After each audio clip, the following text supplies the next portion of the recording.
Thank you again, Mr. Jackson.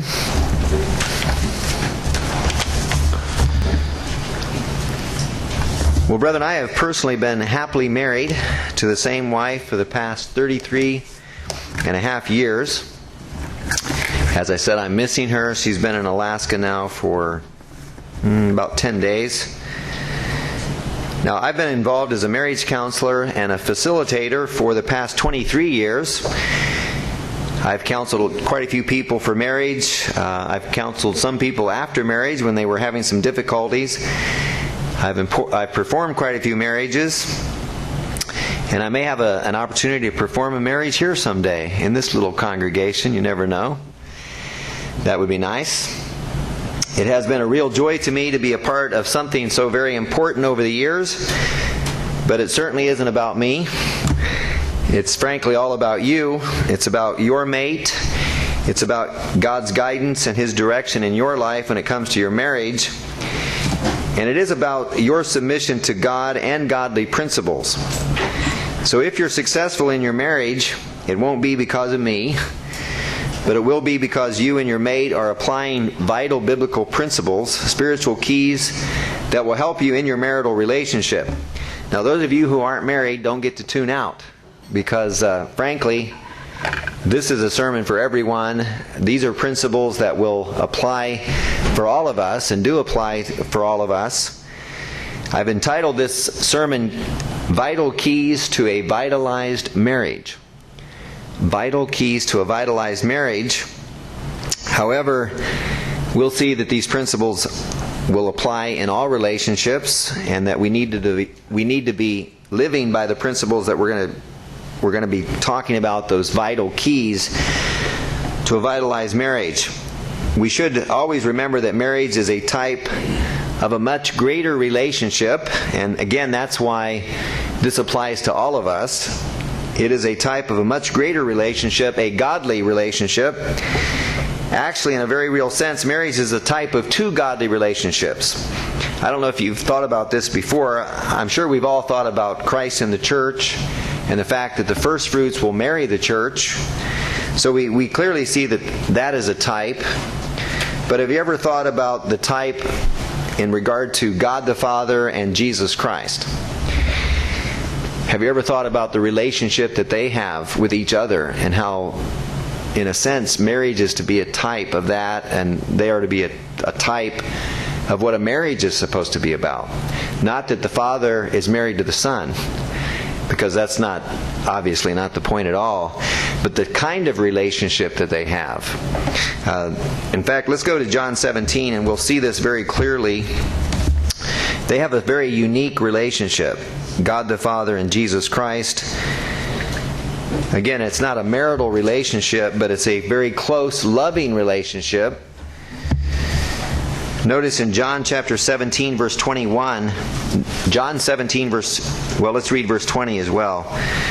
Christ says, I do not pray for these alone, speaking about His disciples that were living there and were present at the time. I do not pray for these alone, but also for those who will believe in me through their word, that they all may be one, as you, Father, are in me, and I in you, that they also may be one in us. Obviously, he's talking about the kind of unity that we should have as God's people, and the kind of unity that Jesus Christ and the Father have, that the world may believe that you sent me. And the glory which you gave me I have given them, that they may be one just as we are one. Speaking of the Holy Spirit that binds us together. Verse 23, I in them and you in me, that they may be made perfect in one, and that the world may know that you have sent me and have loved them as you have loved me. Father, I desire that they also whom you gave me may be with me where I am, that they may behold my glory, which you have given me, for you loved me before the foundation of the world. So think about that for a minute. How long has the Father loved the Son, or the one who became the Son? Since before the foundations of this material world. For eternity is what we're talking about. Because in the beginning was the Word, and the Word was with God, and the Word was God, and they've had a perfectly loving relationship all this time, for eternity. So that's rather mind-boggling to consider that they've loved each other before the beginning of time, for eternity. So they have a very, very close relationship. God is love, so that's not surprising, is it? God is love, Christ is love. They love each other, they've loved each other for eternity. He says in verse 25, O righteous Father, the world has not known you, but I have known you, and these have known that you sent me. And I have declared to them your name, and will declare it, that the love with which you loved me may be in them. So we are to have the love of God, the love of Christ living in us. And our marriages are a type of that. We don't have any relationship that's nearly as close as a marital relationship. This is a very unique relationship. Two people sleeping together. And I mean just being together all night long, sleeping in the same bed together. I mean, there's no other kind of relationship quite like that. This is unique, it's different. So it is important that we realize that. In John 17, let's go to Matthew 19 now. Matthew chapter 19. Matthew chapter 19. Let's read in verse 3. The Pharisees also came to Christ, testing him, and saying to him, Is it lawful for a man to divorce his wife for just any reason? Because that's what was beginning to happen. Men were starting to divorce their wives for almost anything. Some minor things they would begin to divorce their wife over. She burnt the toast. Maybe not quite that minor, but a lot of minor things they were beginning to divorce over. She was getting older.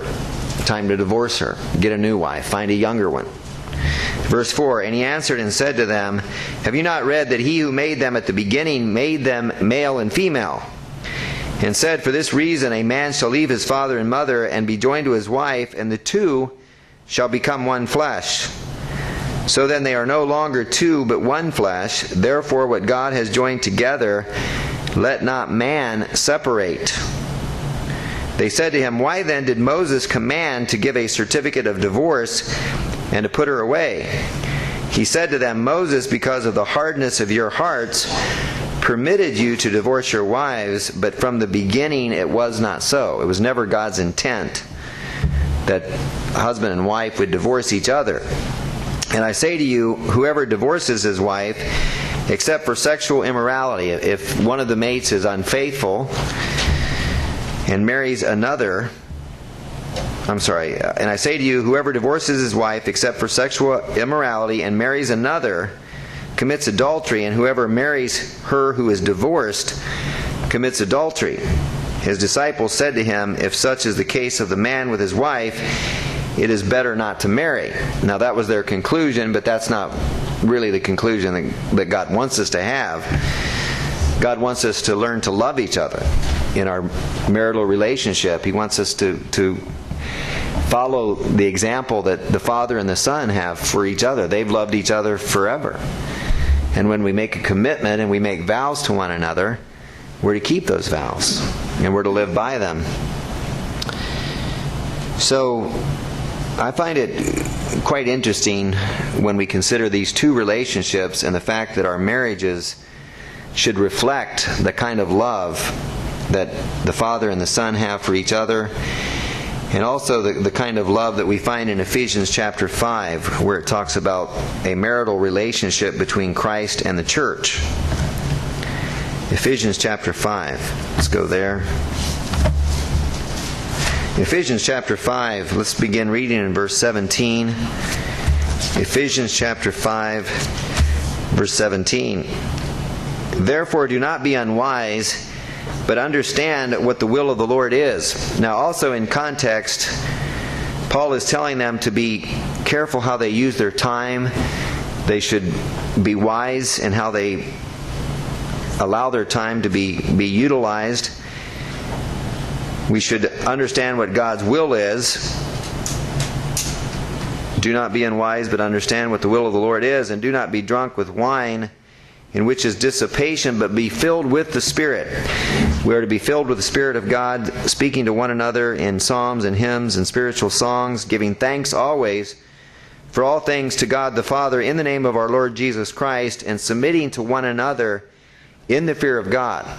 So in the context of speaking about marriage and also Christ and the church, he says that we are to learn to submit to one another in the fear of God. So there is a time when a husband would actually submit to his wife. And that's when his wife is correct. when his wife is right. That's when a husband should submit to his wife, when she's right. If she has God's mind on the subject and she's right, especially if it's over a spiritual issue, then her husband should be willing to submit and say, "You're right, honey. I guess that's the way we should do this. Or maybe we shouldn't do that." So there is a time when a husband would submit to his wife, and that's simply when she's right. Now, when she isn't right, now that's obviously that's a matter of opinion at times. So you're going to have to prove your point. But especially in spiritual matters, it can be easily proven. If the wife is correct, then the husband should be willing to go along with the wife and do the right thing. Now, back to verse 22. Wives, submit to your own husbands as to the Lord. And clearly it does say the husband is the head of the wife. So sometimes even when the husband is wrong, the wife has to submit to him. If he's wrong, and now I'm not talking about in a godly way, because we're to obey God rather than man. So even if our husband is wrong in a spiritual area, then the wife should refuse to follow him in sin. But when it's not about sin, it might be whether or not to buy a certain car, and you can't really afford it, but he wants to do it anyway. The wife pretty much has to go along unless you can convince him otherwise. But she is right, that they shouldn't buy it. But otherwise, she needs to go ahead and be submissive to her husband. The husband is head of the wife, as also Christ is the head of the church. He is the Savior of the body. Therefore, just as the church is subject to Christ, so let the wives be to their own husbands in everything. That doesn't give you a lot of wiggle room there, does it? Wives are supposed to submit to their husbands in everything. Again, excepting when the man is asking her to sin, to go against God. Verse 25, husbands, love your wives. Now, it will make it a lot easier for the wives to submit to their husbands if indeed the husbands truly love their wives, and especially just as Christ also loved the church and gave himself for her. So there aren't many women who have a problem submitting to their husbands if they love them the way Christ loved the church. If they're willing to sacrifice themselves and lay their lives down for their wives, most wives will be willing to submit. Women are pretty much made that way for the most part, although they've tried to change that nature over the years with certain movements and so forth. They're working against being that way. But they will certainly be a lot more submissive if the husband truly loves his wife. Verse 26, that he might sanctify and cleanse her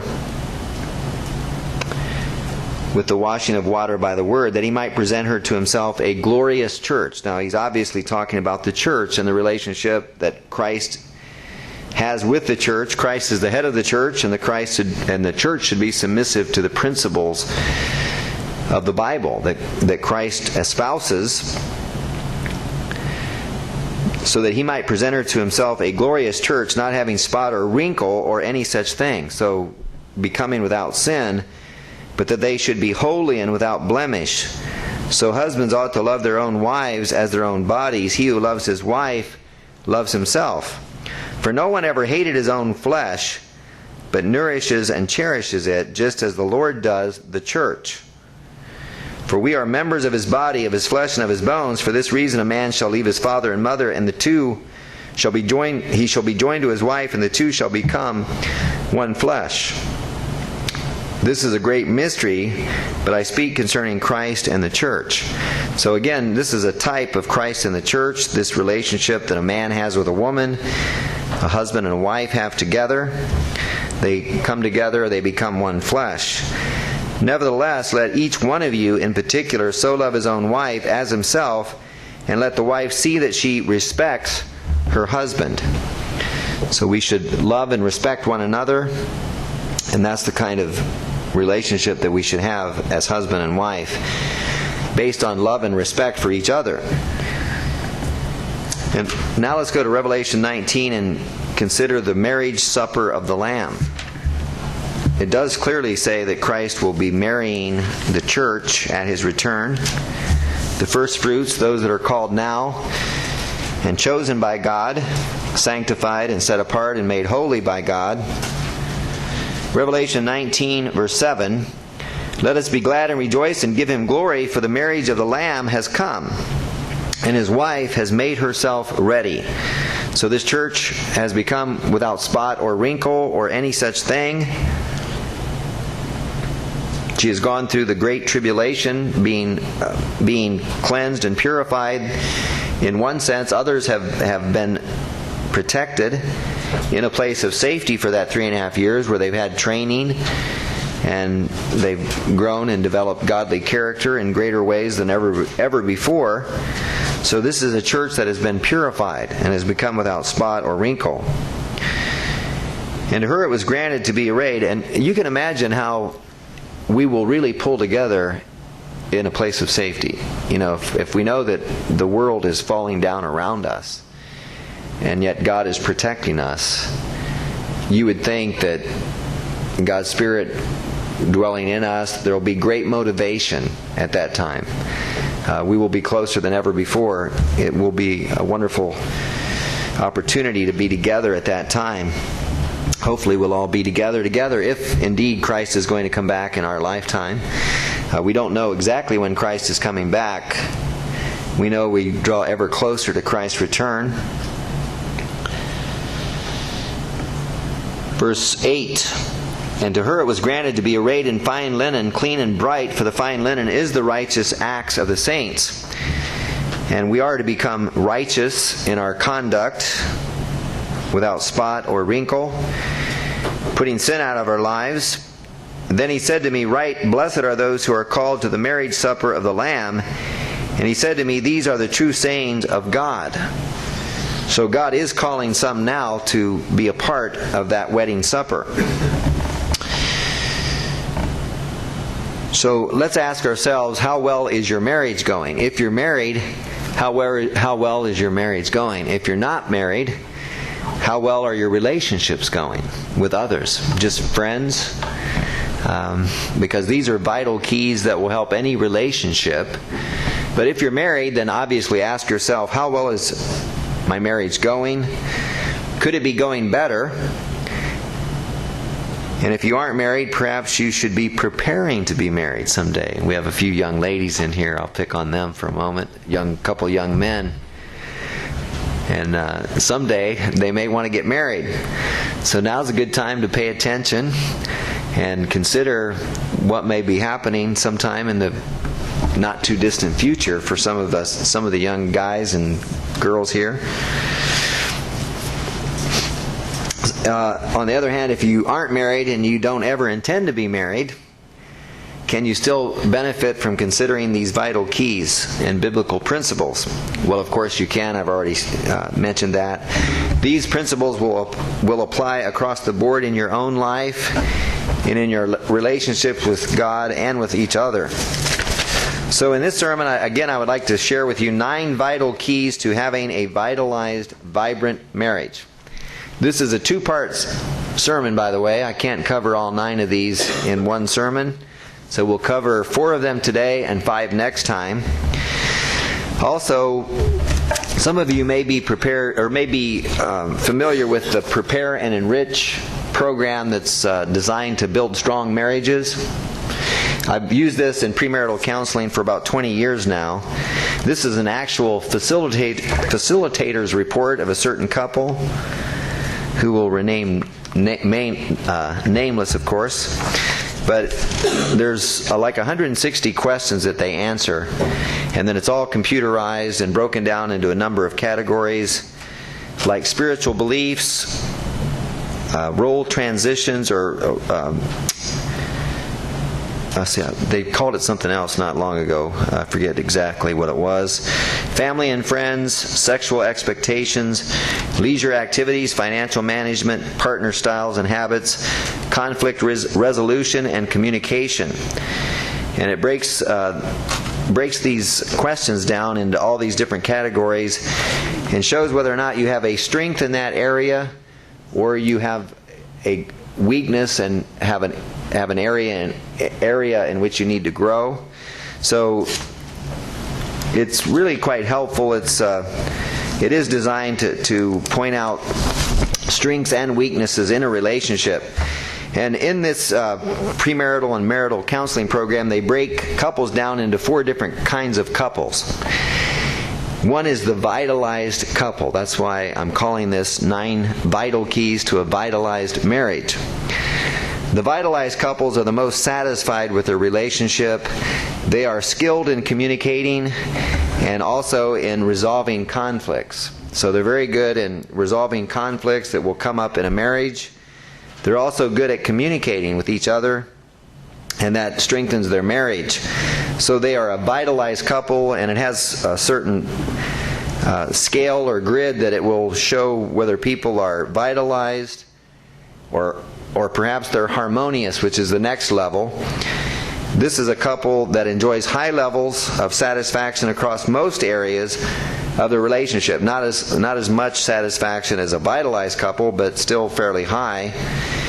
Then there's the conventional couple that is often highly committed to one another, but not as skilled in communication or conflict resolution. So there will be more strife in a marriage like this, but they are very highly committed. So they may have stayed together for 40 years, and they may love each other, but there may still be a fairly high level of strife, not as happy as it could be. And then the last couple is called the conflicted couple. This is a couple that has a very low level of satisfaction and often struggles with many areas of their relationship. Now, these are actually couples that are identified even before they're married. So there are some couples that are conflicted before they're even married. And this is a recipe for disaster. I've had maybe a couple conflicted couples. One I can just very vividly remember. This goes back to my days in Pittsburgh, Pennsylvania. So this is nearly 20 years ago. And I was counseling this young couple. She was not a member of the church and hadn't attended church, but he had been a member for a few years. And right away I could tell that there was not a lot of compatibility here. There were a lot of issues from the very beginning. When they took this particular inventory, they scored very low on the scale. It identified them as a conflicted couple. Actually, they could hardly stand each other. Which was pretty amazing to me, and it became more and more evident as we counseled, as things came up and I would ask them questions, and you would just see that they really weren't in love with each other. They liked the idea of getting married, I think, and they kind of liked each other in some ways, but they were a very conflicted couple. It would have been disastrous had they decided to marry. So this was one counseling session that ended up in a couple deciding not to get married. Usually when people come to me, they've already decided that they're going to get married. It doesn't matter what I say. They're going to get married anyway. But thankfully, this was a couple that was so conflicted, even they began to see that this wasn't going to work. So that was a rare situation. I haven't stayed in contact with the people. I'm sure the one's not going to church. She didn't seem to have any interest back then, unless God performed a miracle in her mind. She's not likely to be attending. And the man, I think, stayed in Worldwide, and who knows what happened to him since the splits and all that have occurred since then. This was back before 95. This was back in the early 90s. So anyway, these are the 4 couples that are mentioned in this particular inventory. What I'd like to do is share 9 vital keys. Now, these 9 vital keys do not come per se from this particular program. These are 9 vital keys over many years of experience. I have extrapolated and bring this to you in a sermon. Big word, huh? All right, let's go ahead and start with vital key number 1. Vital key number 1. Love your mate with all of your soul, mind, and heart. With all that is in you. That's the first point. Love your mate with all of your soul, mind, and heart. Love her or him with all that is in you. Now, this should obviously be a goal, because we're not perfect in love. God is perfect. Christ is perfect. They've had perfect love for each other since before time began. And we are told in Mark 12 to love God in that way. Let's go there for a moment. Mark chapter 12. Mark chapter 12. So I want you to be thinking about love. The first point is about loving each other, but not just loving each other, learning to love each other with all your soul, with all your mind, with all your heart, with all your strength. Mark chapter 12, verse 30. The scribes came to Christ. They were trying to trip him up. They were reasoning with him. And they asked him, which is the first commandment of all, in verse 28. And Christ said, the first of all the commandments is, Hear, O Israel, the Lord our God, the Lord is one. And you shall love the Lord your God with all of your heart, with all of your soul, and with all of your mind, and with all of your strength. This is the first commandment. In other words, this is the most important commandment, that you love God with all of your heart, with all of your soul, mind, and strength. And the second is like it, you shall love your neighbor as yourself. So both of these commandments are about love. Love toward God and love toward your neighbor. And we know that the 10 commandments are basically about these 2 commandments. How to love God, how to love your neighbor. So they're based on these 2 great commandments. So when we look at these 2 great commandments and we think about, God should always be number 1 in our lives, correct? Love God with all of your soul, mind, strength, heart. Love God first above all things else. But how about your mate? Where should your mate come in? It seems to me like the mate should be number 2.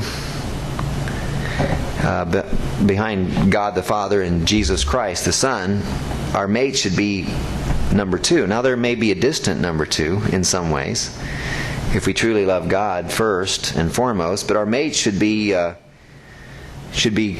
there.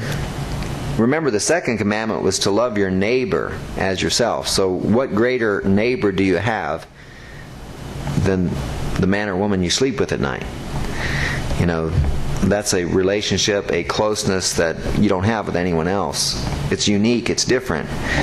So your mate should be number 2 in that sense. And you should learn to love your mate with all of your heart, soul, and strength, with all of your might. That should be a goal that God should be number 1, but take your mate along also and try to learn to love her or him the way you're supposed to love God. Now in John 13, we know very clearly what it says about Christ's disciples and how they're supposed to be known. John chapter 13. Mr. Irwin talked about how love will make you free, the truth will make you free. God's truth.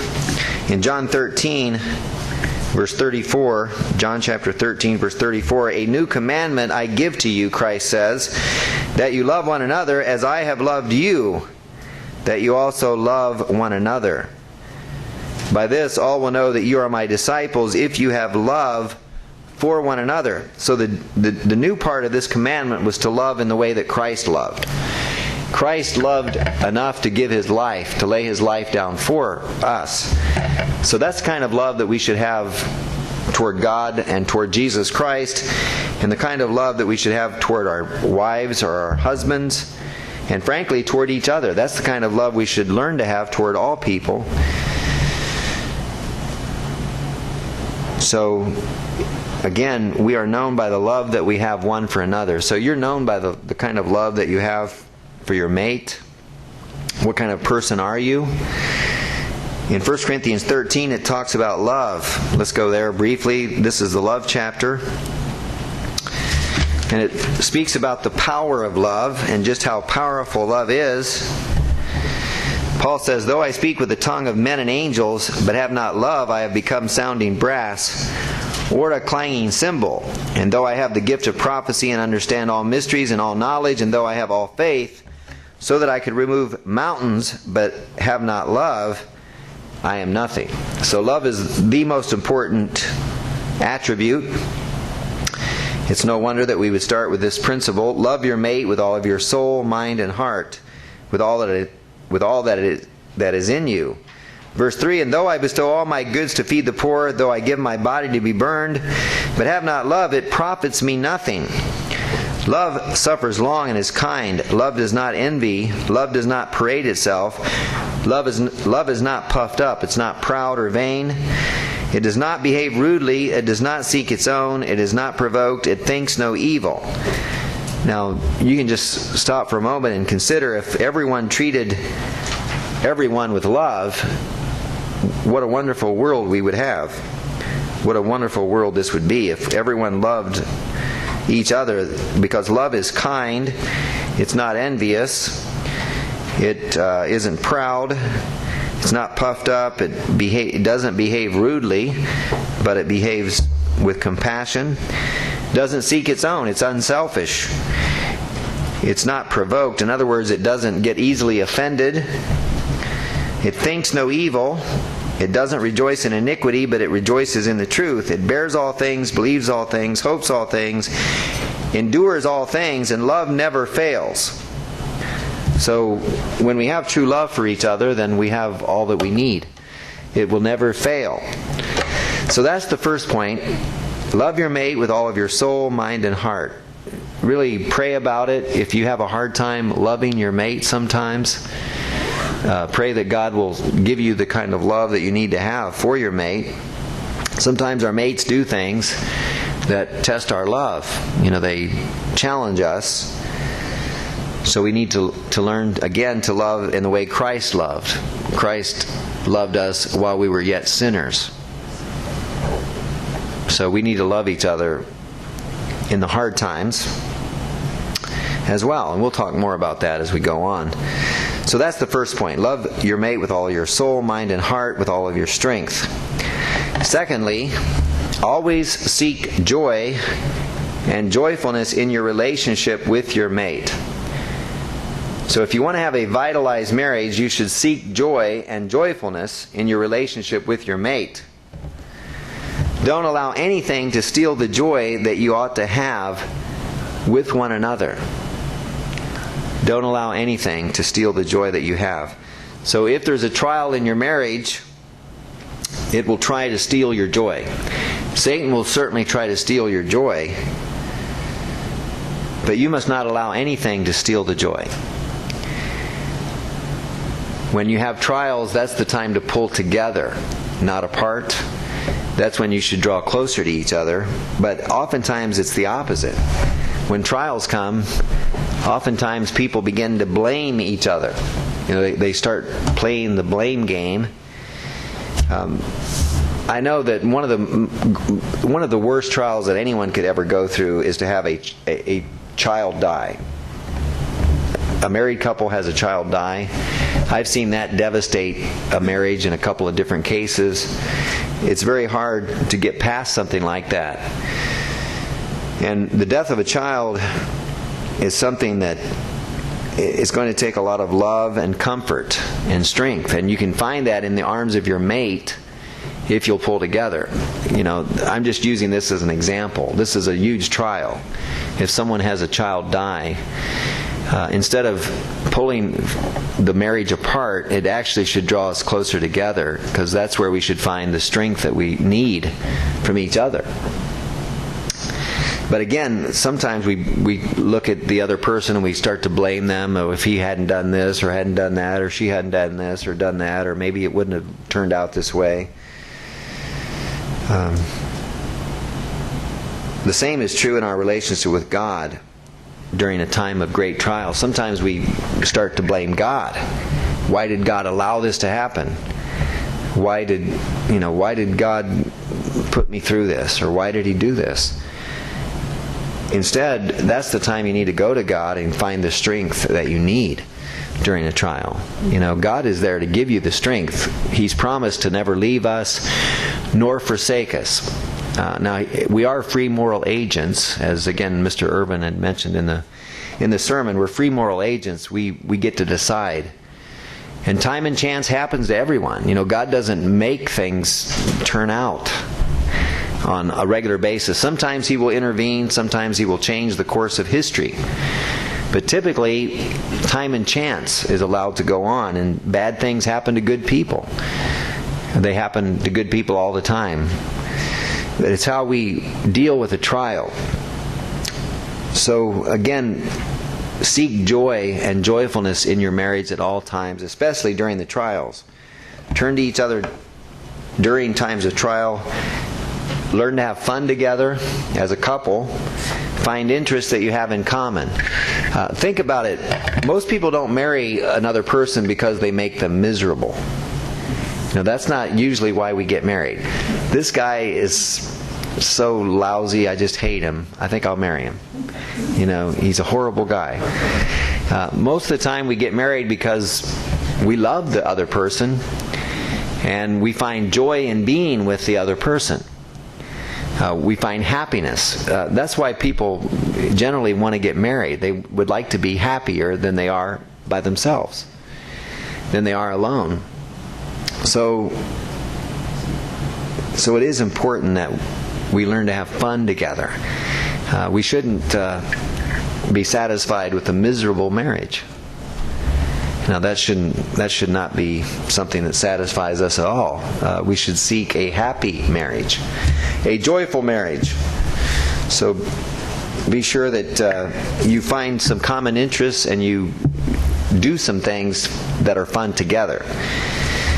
I've been putting off having dancing lessons with my wife for a long time. It's really something I need to do. In fact, I'm trying to put a prod on myself to make sure that happens. In Tulsa, in fact, I gave myself 6 months to make that happen. That was about a month ago. So I still haven't done it yet. But, my wife and I have fun together, especially when we do some fun things together. Dancing's fun. So if you haven't done anything like that in a while, think of things that you enjoy doing together that are fun and make it happen. Don't procrastinate until you're both in the grave. Wait too long and it's too long. So don't wait too long. Now let's look at a couple scriptures and consider this. In 2 Corinthians 1 verse 24, it talks about how a minister is to be a helper of your joy. I'm supposed to be a helper of your joy. I'm not supposed to make you miserable either. That's not my job as a minister. My job as a minister is to help you grow, help you to develop as a person, help you have a closer relationship with God. In 1 Corinthians chapter 1 verse 24, is that right? No, 2 Corinthians, I'm sorry. 2 Corinthians chapter 1. Didn't look right. 2 Corinthians chapter 1, verse 24, Paul says, "Not that we have dominion over your faith." Talking about the ministry. He was a minister, he was an apostle, and he was talking to the brethren in Corinth, and he had to correct the brethren in Corinth because they were frankly a mess.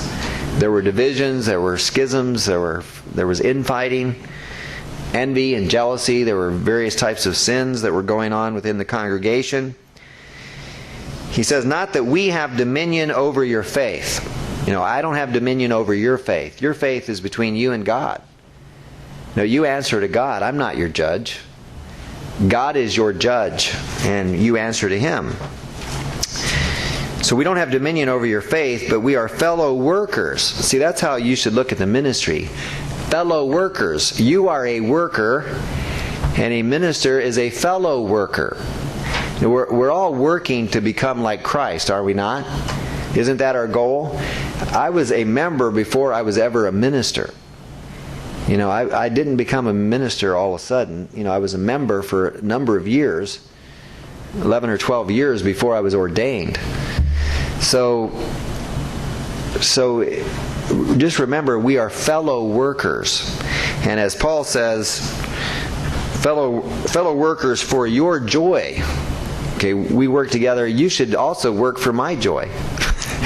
I think it works both ways. When members are doing what they should, it's a joy to the minister. Trust me. When members are being faithful and obedient and setting a good example and serving one another, that is a joy. You are a fellow worker for my joy. At the same time, I'm to be a fellow worker for your joy. I'm to make your life easier on this planet, not harder. Now, that doesn't mean I might not have to correct you sometimes, but that will actually work in your benefit if I'm doing it for the right reasons, right? If I'm close to God and I'm fulfilling my responsibilities as a minister in the way I'm supposed to, then I'll be serving your best interest, because I'm concerned that you do well, that you prosper, that you be in good health, and on it goes. So, again, we are to be helpers of each other's joy. So my question here is, if I'm to be a helper of your joy, how much more so your wife or your husband? You're a lot closer to them. You don't sleep with me. You're a lot closer to your husband or your wife than you are to your minister. A minister has a certain role to play in your life, but your mate has a far different role. And obviously, if I'm to be a helper of your joy, how much more should your mate be a helper of your joy? We should lift each other up, not bring each other down. We should be there for each other and help each other, support each other, encourage each other. Now, I'm not going to take the time to go to 2 Corinthians 7:13. You can write it down if you want. It talks about the joy of Titus being refreshed by you all. In other words, the membership. Titus was a minister. He was being refreshed by the brethren.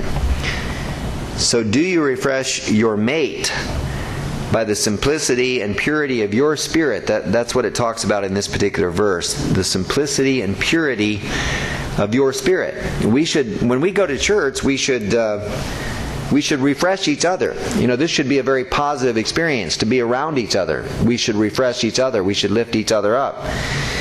And how much more so our mates? We are to lift them up, not, again, to tear them down. Joy is a very refreshing thing, to be joyful, to be happy. Paul also talked in other places, such as in Romans 15:32, you can write that down as well, where Paul was being refreshed by the joy of the brethren. The brethren were joyful. That was refreshing. I like it when we're all joyful. That's a good thing. I like to smile. That's one thing I really enjoy doing a lot of. And it's good to smile. It's good to be happy. It's good to be joyful. In Romans 15, verse 13, Romans chapter 15, verse 13, here it says, "Now may the God of hope fill you with all joy and peace in believing, that you may abound in hope by the power of the Holy Spirit." It is God's Spirit working in us that helps us to have joy for one another and toward each other and toward our lives. We should have hope by the power of God's Spirit. And then one last scripture under this point, Acts 13 verse 52. Acts 13 verse 52. It says the disciples were filled with joy and with the Holy Spirit. When God's Spirit is in us, then we should be joyful people. We should stir up the Spirit in us and learn to be joyful. Even amidst trials, and I know some of you are having some very difficult health trials right now, you need to find the joy in each day as you go through your trials, and be grateful to God and be thankful. And frankly, God's people set wonderful examples of people who are faithful, and they look to God for their deliverance, and they have faith. Whether they live or die, they have faith. They trust God, they believe in God, and they set an example of faith. And that's very, very important. When we go through trials, if we show faith, then that strengthens the brethren. That strengthens all of us. So we appreciate the example that so many of you set in your trials. And again, I know that God's people suffer a lot. You know, every week we read prayer request after prayer request after prayer request. God has not seen fit to put a hedge around us and keep us from any kind of injury or illness or sickness. God allows us to go through these things that we might be perfected in the way that we approach these trials that we have. So it is important that we do set a right example, a godly example for one another, and we are all encouraged, and it makes us joyful to see that. So I appreciate that. I thank you for that. Let's go on to a third principle.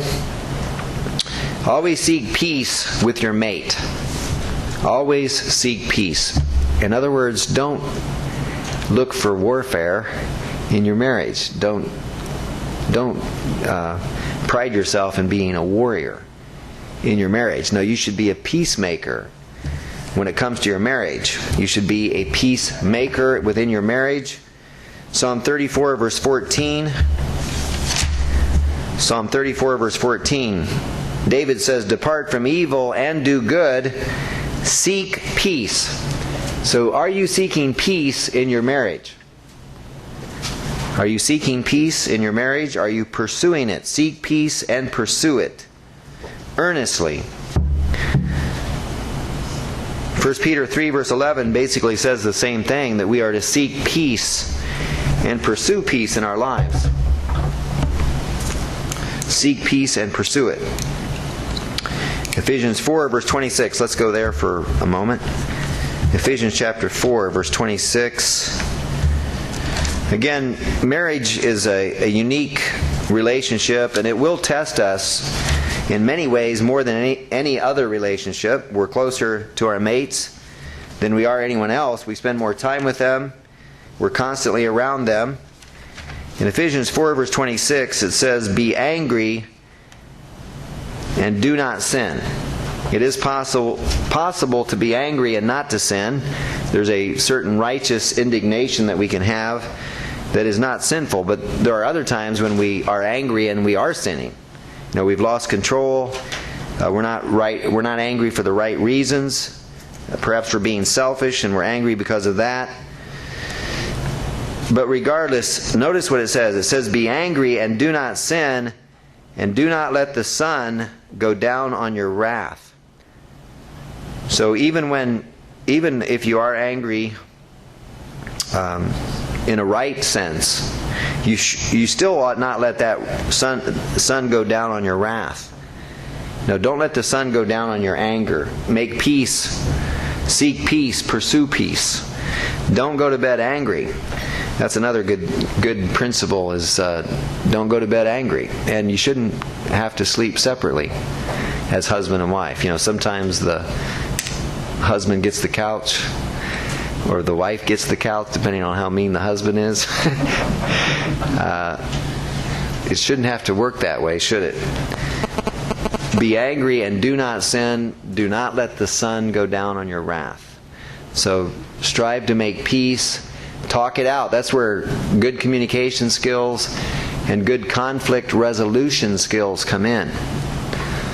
When you are able to resolve your conflicts, then you can deal with your anger and not keep it in, but resolve it. Make peace. Pursue peace. So don't let the sun go down in your wrath. Be forgiving, and remember, you'll be forgiven in the same manner that you forgive others. So be forgiving in your relationship with your mate. Sometimes our mates will try our patience. Sometimes our mates will do things that we don't understand. We can't fully comprehend why they would do such a thing. But seek peace, seek forgiveness, seek understanding, and be a peacemaker in your relationship. So that's the third vital key. If you want to have a vitalized marriage, then you need to seek peace in your marriage. And that leads us to the fourth key. Always be patient and be willing to suffer long with your mate. Always be patient and be willing to suffer long with your mate. Now, your mate will again try and test you above anyone else in certain ways. The word translated long-suffering in Galatians 5, verse 22, where it talks about the fruit of God's Spirit, that's the Greek noun macrothumia, which means forbearance or patience.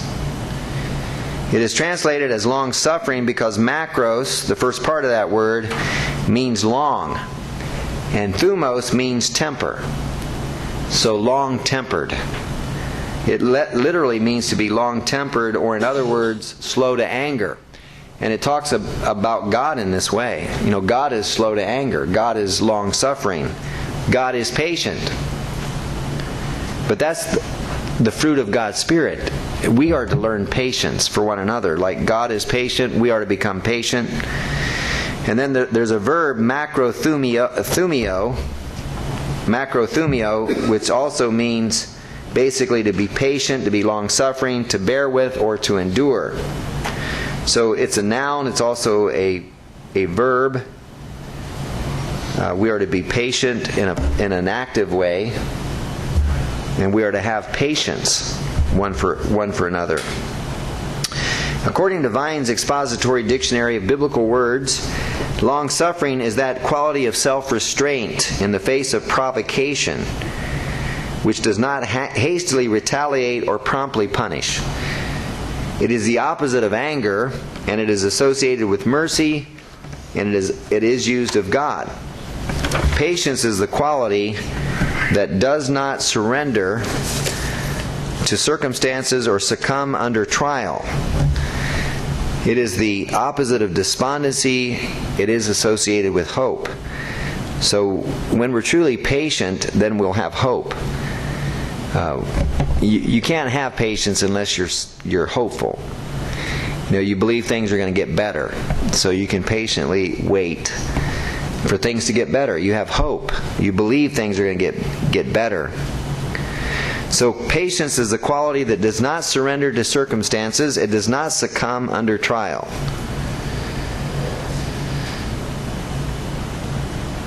Now, the word macrothumia, the noun, it says it has two directions of meaning, again from Vine's Expository. One, it speaks of an... No, this was actually from Barclay, I think, Barclay's commentary.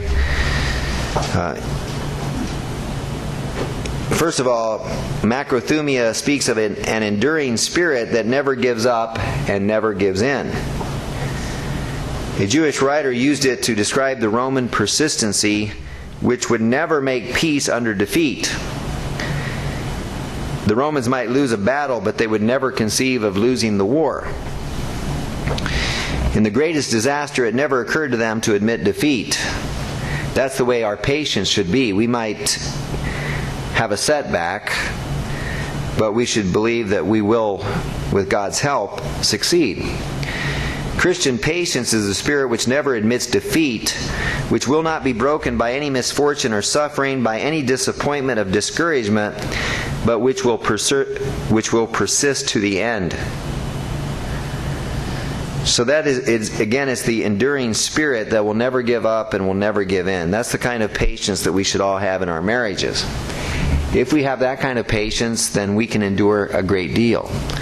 We can go through a lot of grief, a lot of different types of trials. If you're married to someone for 30 or 40 or 50 years, you're probably going to have to endure a number of trials along the way. In fact, you may not have to be married that long. to endure a lot of trials. 5 or 10, 15, 20, that would bring a lot of trials your way. And then this word macrothumia also means patience with people. So it's an enduring spirit that will never give up, but it's also having patience with people. It deals with maliciousness and cruelty, and yet doesn't get bitter. So sometimes your mate might even be cruel to you, but this kind of patience will allow you not to become bitter. You can endure folly without becoming too irritated.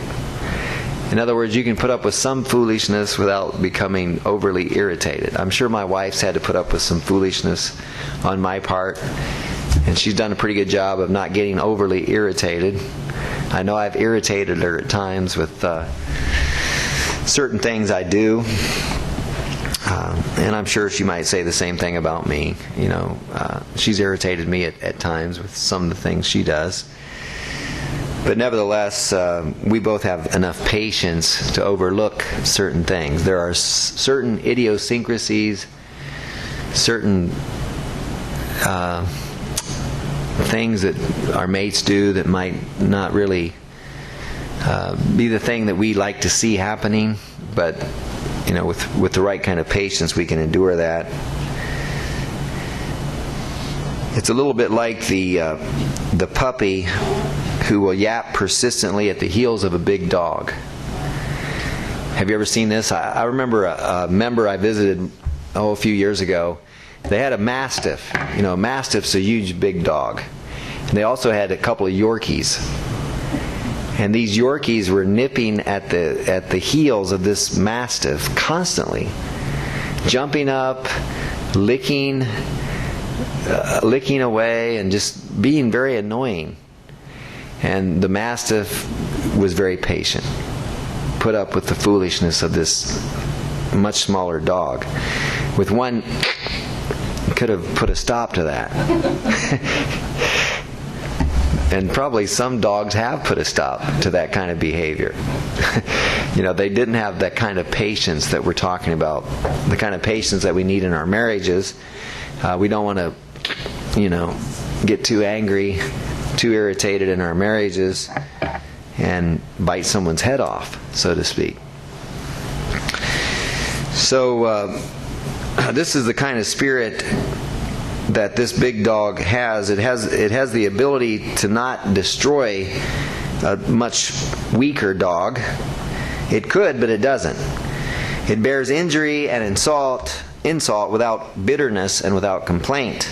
It bears with fools without irritation or without too much irritation.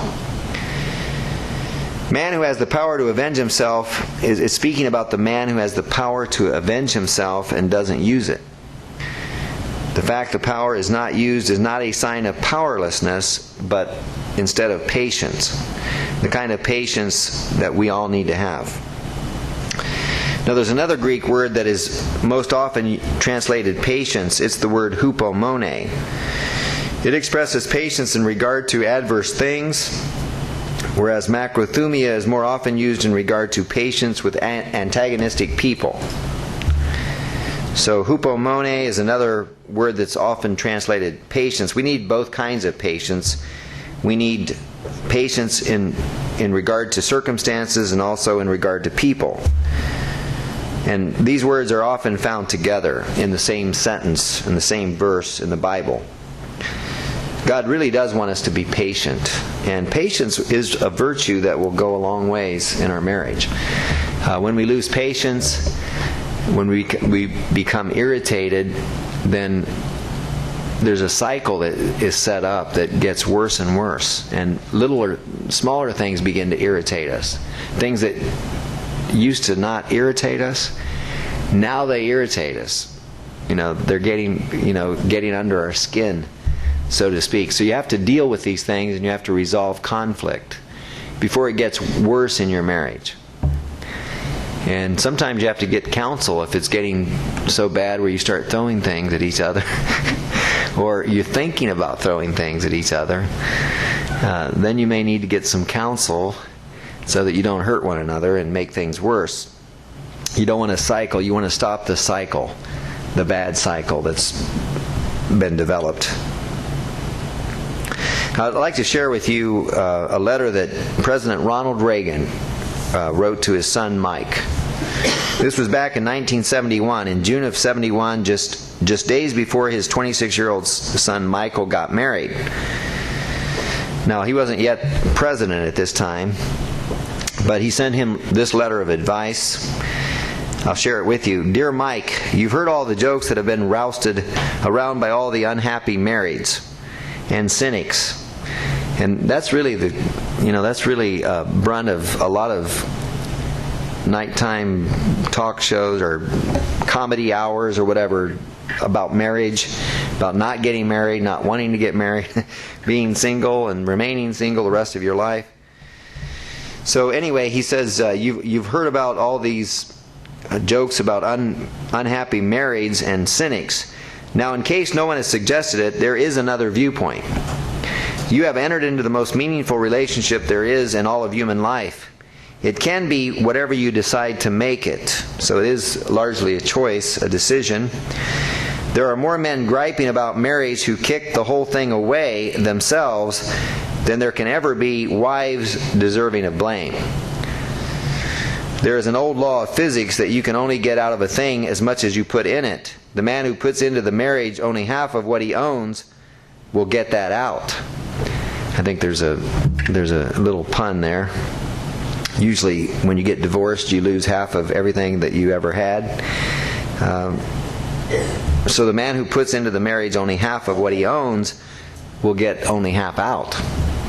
It takes quite a man to remain attractive and to be loved by a woman who has heard him snore, seen him unshaven, tended to him while he was sick, washed his dirty underwear. Do that and keep her still feeling a warm glow, and you will know some very beautiful music. Mike, you know better than many what an unhappy home is. Now, he was married to an actress, I believe, Ronald Reagan was, and that ended in divorce. And I guess that was where Mike came from, that first marriage. So, Mike, you know better than many what an unhappy home is and what it can do to others. Now you have a chance to make it come out the way it should. There is no greater happiness for a man than approaching a door at the end of a day, knowing someone on the other side of that door is waiting for the sound of his footsteps. Love, Dad. P.S. You'll never get in trouble if you say, I love you at least once a day. So that's just another piece of advice. It is good to say, I love you. Goes back to the first point about loving each other. You should verbalize it. You should tell your mate that you love them and do it on a regular basis. But again, marriage is much what we make of it. You know, it's the choices that we decide to make. It's the commitment that we have in our marriage. And it's whether or not we're applying certain principles in our marriage. So today we've talked about 4 vital keys to a vitalized marriage. There are 5 more that we'll talk about next time when we get together, but let's rehearse them briefly. First of all, remember that love is the key. It is a vital key to marriage. Love your mate with all of your soul, your mind, your heart, with all of your might, with all that is in you. Remember how powerful love is. Secondly, always seek joy and joyfulness in your relationship with your mate. Don't allow anything to steal your joy. Thirdly, always seek peace with your mate. And number 4, always be patient and be willing to suffer long with your mate. So those are the first 4 principles. Does anyone know what the 5th one's going to be when we get back together? No? I want you to think about it. You should know. You should know what the 5th, 6th, 7th, 8th, and 9th are. If you stop and think about it, many of you will figure this out between now and next time that we get together.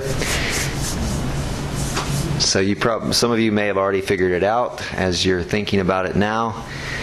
We've gone through the first 4 vital keys to a vitalized marriage. Next time we'll talk about the next 5. So in the meantime, put to practice the first 4 in your marriage and in your relationships with one another.